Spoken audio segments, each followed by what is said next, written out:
얼마 전부터 밥상 위에 신선한 상추, 토마토, 고추 매일 떨어지지 않았습니다. 채소값이 많이 올랐다는 얘기를 분명히 들었는데 말이죠.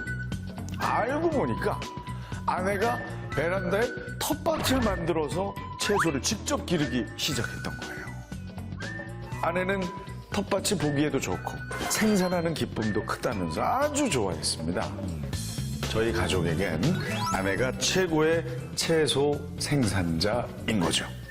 그런데 국가적으로 보자면 제 아내가 아무리 채소를 길러도 생산이 아니라고 하네요.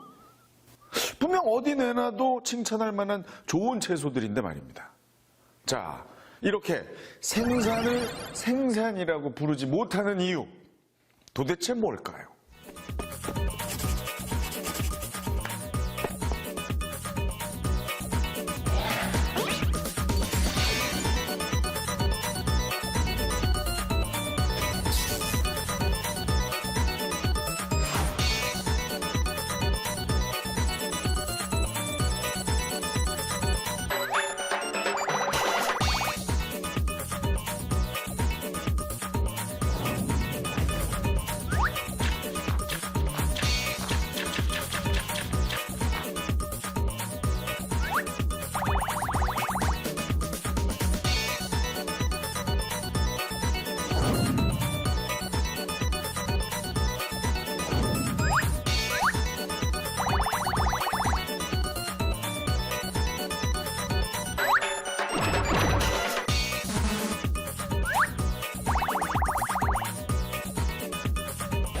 일정 기간 동안 한 나라에서 새로 생산한 최종 재화와 서비스의 가격을 합한 것.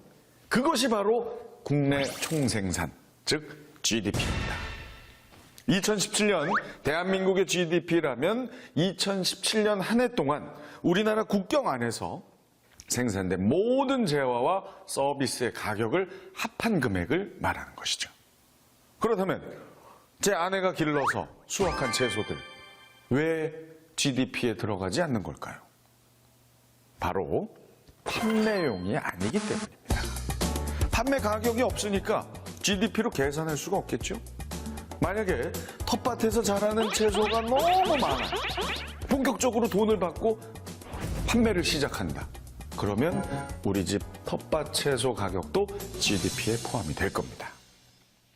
자, 그렇다면 여러분이 GDP를 얼마나 잘 이해하셨는지 알아보기 위해서 제가 몇 가지 문제를 내보겠습니다. 이름하여 GDP 완전 정보! 자, 첫 번째 문제입니다. 세계적인 탑배우 안젤리나 졸리 씨. 그녀는 우리나라에서 침대 광고를 찍고 모델료로 1억 원을 받았습니다. 과연 이 1억 원은 우리나라 GDP에 포함이 될까요? 안 될까요?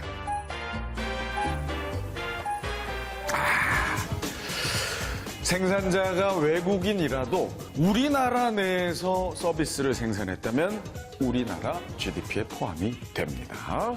잘하셨어요. 다음 문제. 울산에 사는 중고차 판매원 김철수 씨. 철수 씨는 올해 10억 원어치의 중고차를 판매했습니다. 이때 철수 씨의 매출 수입 10억 원은 GDP에 포함이 될까요? 안 될까요? 아이, 그렇죠. 네, 잘하고 계세요. GDP에는 해당 기간에 새로 생산된 제품만 포함되기 때문입니다. 중고, 재고 이런 것들은 GDP에 포함하지 않아요. 자, 마지막 문제 나갑니다.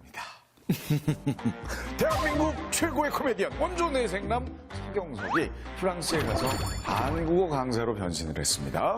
경석이는 올 한 해 프랑스에서 10만 유로를 벌었는데요.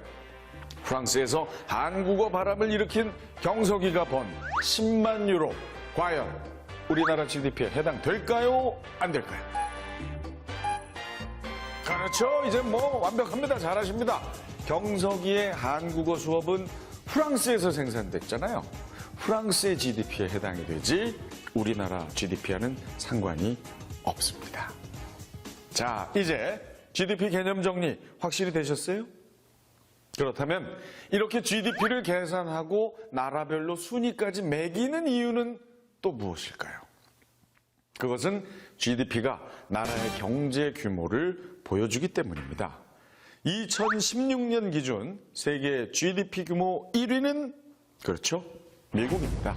무려 100년 동안 부동의 1위를 지키고 있어요. 우리나라 2000년 이후에 꾸준히 10위권대를 유지하고 있고 2015년에는 세계 11위를 기록했습니다.